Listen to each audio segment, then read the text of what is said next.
President Trump's trade war is heating up. The Canadian province of Ontario says it will slap a 25% surcharge on electricity exported to the U.S. Let's go to CBS News correspondent Shanelle Kaul. Shanelle, great to see you. Retaliatory tariffs on electricity in the U.S. What's the potential impact on Americans here at home? So it's good to see you, too. This 25% surcharge will essentially apply to all electricity imports from Canada starting today. Now, this is significant considering Canada is actually America's biggest energy trading partner.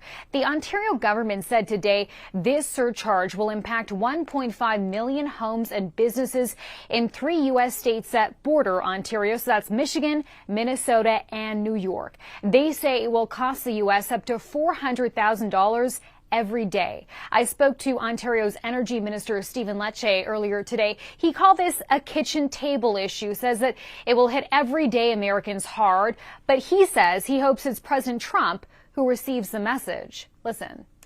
And this is by no means meant to hurt everyday Americans. It's meant to create pressure on one man, President Trump, with the goal that he can see that our country, our values, our enduring commitment to America's success is something worth leaning into.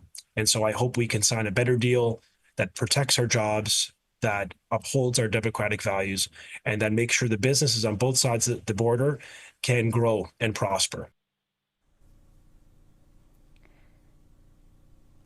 So, Liz, essentially he's saying the aim of this surcharge is for everyday Americans and state lawmakers, especially in those 3 bordering states, to put pressure on the president to renegotiate the USMCA deal, a deal you might remember last signed by President Trump himself.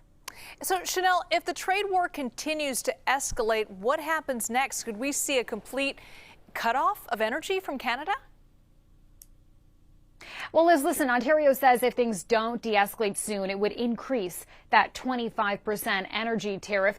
Canadian officials also say they are open to fully cutting off energy to those 3 bordering states. I asked the energy minister today, what if the U.S. then gets its power from somewhere else? Here's what he said. If you're not buying them from democratic Canada, then you're going to have to buy them from despotic regimes abroad, be it from Putin or from China or from other authoritarian regimes who do not share our strategic geopolitical interests and democratic values. So I want to believe that cooler heads will prevail. We're going to maintain the surcharge until the tariffs are gone. And Ontario officials also warn, Liz, that the impact of this retaliatory tariff could be felt beyond those 3 bordering states. That's because those states will often resell and upsell that Canadian power to other states across the country. Could have a trickle-down effect. All right, Shanelle Kaul, thank you so much for that report.